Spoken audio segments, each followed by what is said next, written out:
Hello, you're watching QPVN News. I'm Anh Tuấn and we keep you up to date with the headlines. 135th birth anniversary of President Ho Chi Minh celebrated nationwide. Vietnam and Indonesia advance substantive, effective defense cooperation. Network of overseas Vietnamese nuclear energy experts launched. On May the 19th in Hanoi, the delegation of the Party Central Committee, the President, the National Assembly, the Government and the Central Committee of the Vietnam Fatherland Front laid wreath and visited President Ho Chi Minh's mausoleum on his 135th birth anniversary and paid tribute to fallen martyrs at the Monument for Heroic Martyrs on Bắc Sơn Street, Hanoi. Attending the ceremony were General Secretary Tô Lâm, former General Secretary Nông Đức Mạnh, President Lương Cường, Prime Minister Phạm Minh Chính, National Assembly Chairman Trần Thanh Mẫn, and other leaders and former leaders of the party and state. The wreath of the delegation reads, "Forever remember President Ho Chi Minh's great contribution." The delegation of the Central Military Commission and the Ministry of National Defense, led by General Phan Văn Giang, Minister of National Defense, led wreath and paid their respects at President Ho Chi Minh's mausoleum. General Nguyễn Tân Cương, Chief of the General Staff of the Vietnam People's Army, Deputy Minister of National Defense, joined the delegation. The delegation extended respect and tribute to the great contribution of President Ho Chi Minh, who laid the foundation for the development of the Communist Party of Vietnam. Following the tribute, the delegation proceeded to the monument to heroes and martyrs on Bắc Sơn Street, Hanoi, where they offered incense in remembrance of the fallen soldiers who sacrificed their lives for the national independence and freedom and for the happiness of the people. The wreath of the delegation reads, "Forever remember the heroic martyrs' great contribution."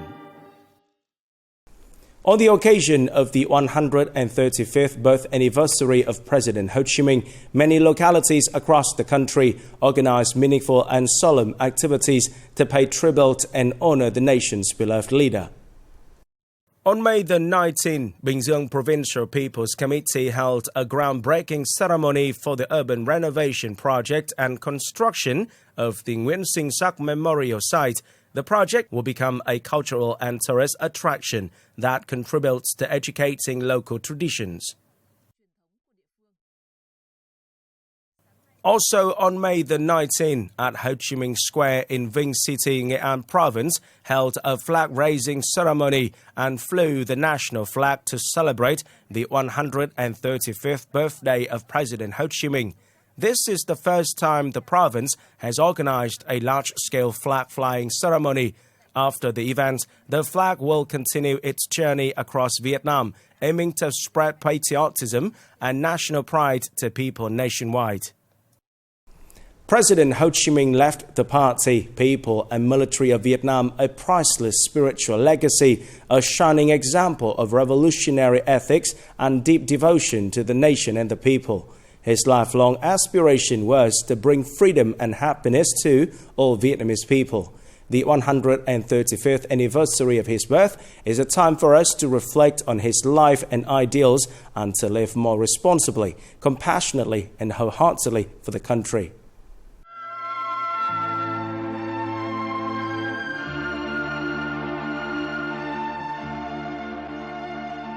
I have only one desire, the ultimate desire to see our country fully independent, our people truly free, with enough food to eat, clothes to wear, and access to education.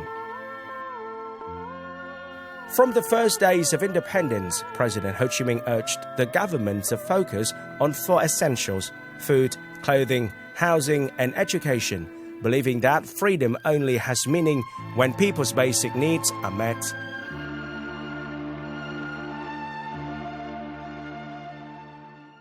Ngay phiên họp đầu tiên của chính phủ, Chủ tịch Hồ Chí Minh đã khẳng định.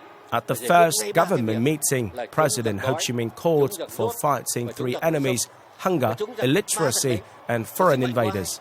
With the people's strength under the party's leadership, we launched a literacy campaign and in just a few years turned a population where over 90% were illiterate into one where 90% were literate. Marking the occasion, Party General Secretary Tolam, in his article, Alcohol Still Marches With Us, emphasized that if the people go hungry, cold, uneducated or sick, then the party and government are to blame. That guiding principle lives on today.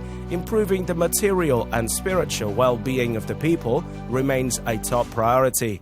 Vietnam is pushing forward key policies of eliminating substandard houses, providing free education from preschool through high school, and moving toward universal free healthcare.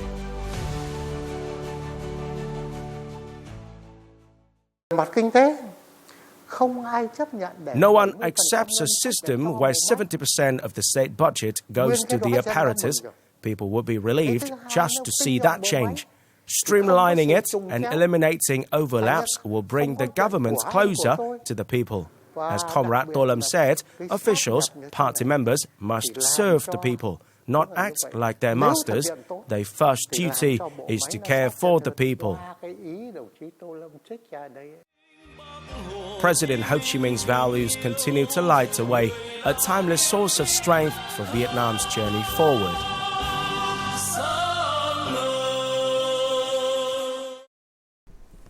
On May the 19th, General Nguyễn Tân Cương, Chief of the General Staff of the Vietnam People's Army and Deputy Defense Minister, received Indonesian Chief of Army General Maruli Simanjuntak, who is on a working trip to Vietnam.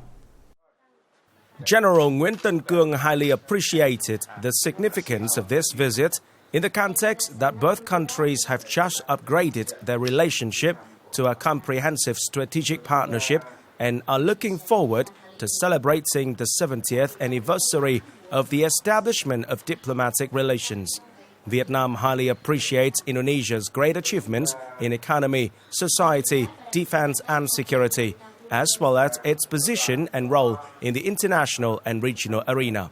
General Nguyễn Tân Cương affirmed that the Vietnamese Ministry of National Defense will support and create conditions for both sides to promote substantive and effective cooperation on the agreed contents.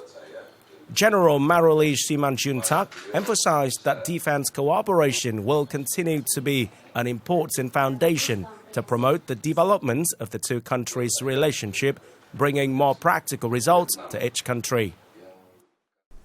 Previously in Hanoi, the delegation of the General Staff of the Vietnam People's Army, led by its Deputy Chief, Senior Lieutenant General Nguyễn Văn Nghĩa, held talks with General Maruli Simanjuntak, head of the delegation of the Indonesian Army. Senior Lieutenant General Nguyễn Văn Nghĩa affirmed that in recent times, bilateral defense cooperation has reaped many positive results, notably in the fields of delegation exchange at all levels, maintaining consultation and dialogue mechanisms, training and exchange of young officers, coordination and mutual support within the framework of the ASEAN Chiefs of Army multilateral meeting. He suggested that the two sides continue to coordinate to bolster exchanges and delegation exchanges at all levels, training human resources, research to promote cooperation and support each other at multilateral forums led by ASEAN. Highly agreeing with the contents discussed at the talks, General Maruli Simanjuntak affirmed that he would make utmost efforts to promote the implementation of the agreed cooperation contents, while expressing his belief that cooperation between the two countries' ministries of national defense would further develop.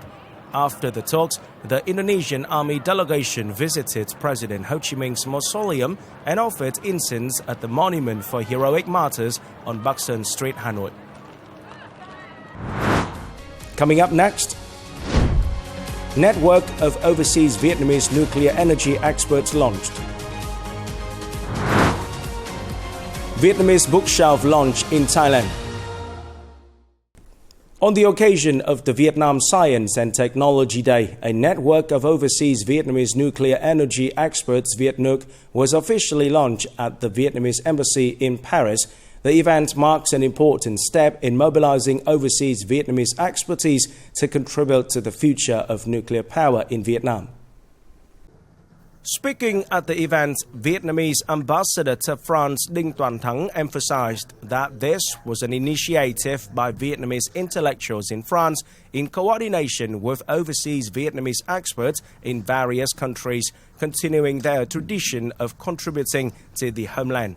Joining from Hanoi, Dr. Trần Chí Thành, director of the Vietnam Atomic Energy Institute, said that although the Ninh Thuận nuclear power project was halted in 2016, nuclear energy remains a promising option for Vietnam. He believed VietNuc would help strengthen Vietnam's intellectual capacity in this field. I think nuclear energy is highly relevant for Vietnam. It allows electricity to be produced at low cost and with stable prices over time. Moreover, Vietnamese people possess capacity to master this technology.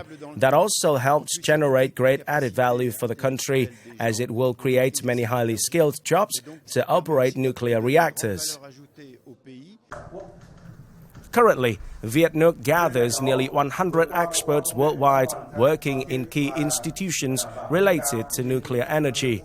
It aims to connect and share knowledge, promote international cooperation and advanced technologies, and support Vietnam's nuclear development through expert consultation and national-level activities.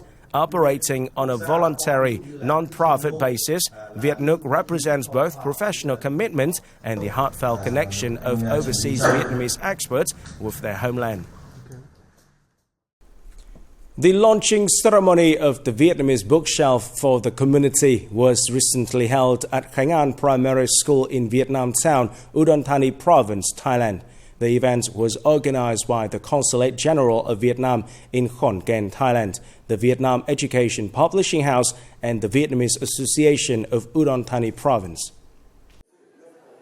Vietnamese Consul General in Khon Kaen Đinh Hoàng Linh said that the inauguration ceremony of the Vietnamese bookshelf with more than 600 publications is a meaningful and profound event in preserving and spreading the Vietnamese language among the Vietnamese community in Thailand, which is a bridge between generations and a strong bond between overseas Vietnamese and the homeland.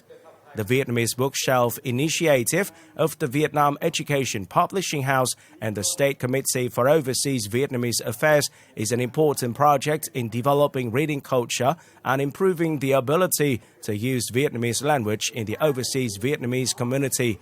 Since 2023, the Vietnamese Bookshelf has been launched in many countries, most recently in Thailand on the occasion of the 135th birthday of President Ho Chi Minh. The Ministry of Agriculture and Environment, in partnership with the Worldwide Funds for Nature and the People's Committee of Bà Rịa Vũng Tàu Province, recently hosted a workshop titled Cooperation for Environmental Protection, Marine Economic Development, and a review of the Ocean Plastic Waste Reduction Project in Vietnam. Sustainable marine development and environmental protection are at the heart of Vietnam's national strategy for the future. At the event, the participants explored key topics such as the development of island districts in harmony with national defense and environmental preservation, the critical role of islands in protecting the nation's sovereignty, and the lessons learned from local efforts to balance economic growth with marine conservation. We're working from every angle to protect Côn Đảo, not only collecting waste from beaches and coral reefs, but also partnering with local leaders and communities to build a low-plastic urban model. Everyone's involvement matters. Our national campaigns aim to inspire both locals and visitors to care for biodiversity and fight plastic pollution. Vietnam is committed to being a reliable and transparent partner, working together to create a blue, prosperous and nature-friendly future. Let's act now for our planet and the generations to come. The workshop underscored the strategic importance of islands, not only for economic development, but also for protecting the environment and national security.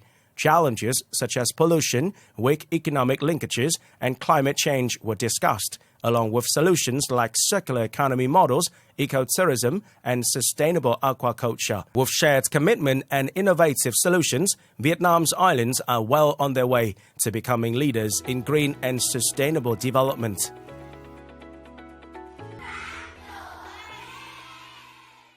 This is the end of the QPVN News today. Remember to watch our news again at qpvn.vn. Thank you for watching and goodbye for now.